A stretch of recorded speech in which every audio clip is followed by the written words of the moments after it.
Assalamu алейкум, мусулман бир туугандар. Бүгүн 3 май, 20-чыга келгиле Ташкөмүрдөчү.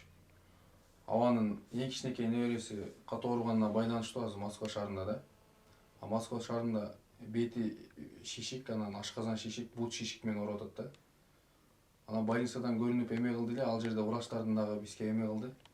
Айтышып эме кылышты эле, ал жактан 10 миллион рубль акча кетет экен да.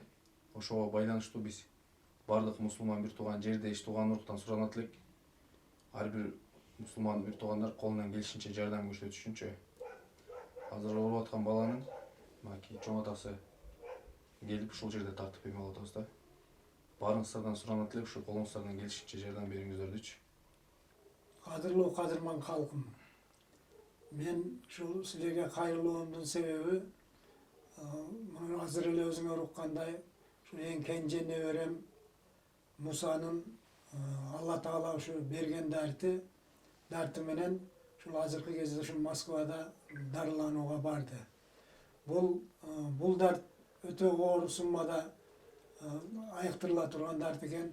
Ошон үчүн жалпы ушу элиме, ушу кайрымдуулуктун кадырын билген калкыма кайрылып атам. Ошол ар кимиңер колуңардан келишинче Алланын ыраазычылыгы үчүн жардам кылып коюңуздарды өтүнөмүн. Анткени бүгүнкү күндөгү мына Кыргызстандагы элдин жашоосунун жалпы калкыбыздын 1/3 жакырчылыкта жашап аткандыгынын себеби баарыңыздарга белгилүү. Ошонун катарында мен дагы силерден ушу өтүнүп суранып кетет элем. Ушул баланын өмүрү кыл учунда турат, колуңуздардан келишинче жардам бериңиздер деп суранат элем. Ар бир сомуңарга Алла Таала өзүнүн соопторун силерге буйруп насип кылсын. Жашы ошо 3 жашка толду да. Ассаламу алейкум, кыргызстандык бир туугандар, Ташкөмүр жерлештер, силерге Алла ыраазы болсун. Ушу кызым Манатбекова Айбикенин атасы болом. Баарыңарга Алла ыраазы болсун. Ушу кызым азыркы учурда жакшы. Ушу бизден кичине акча артты эле. Ушуну ушу абага берип коеюн деп чечтим эле. 20 миң артты эле, ушу 20 миңди бердим абага. Эми уулум Айбек, ушул өзүңдүн ушундай оор сыноодон кийин мына кызың жакшы болуп кетиптир, ушу кайрымдуулуктун немеси менен. Ошондон арткан акчаны да бизге ушу жардам кылып берип атканыңа Алла Таала ыраазы болсун. Жылайм ошо кызың өмүрү узак болсун, ден соолугу чың болсун, айланайын. Кудай тилегиңди берсин. Ассаламу алейкум, кыргыз калкым.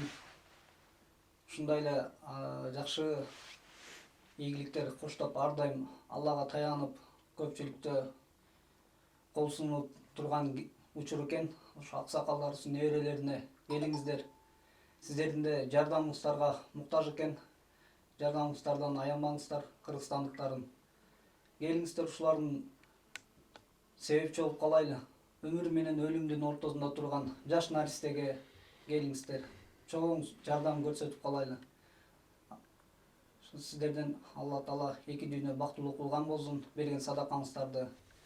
Ар дайым үй бүлөңүздөр менен аман болуңуздар, тынччылык болсун Кыргызстанда.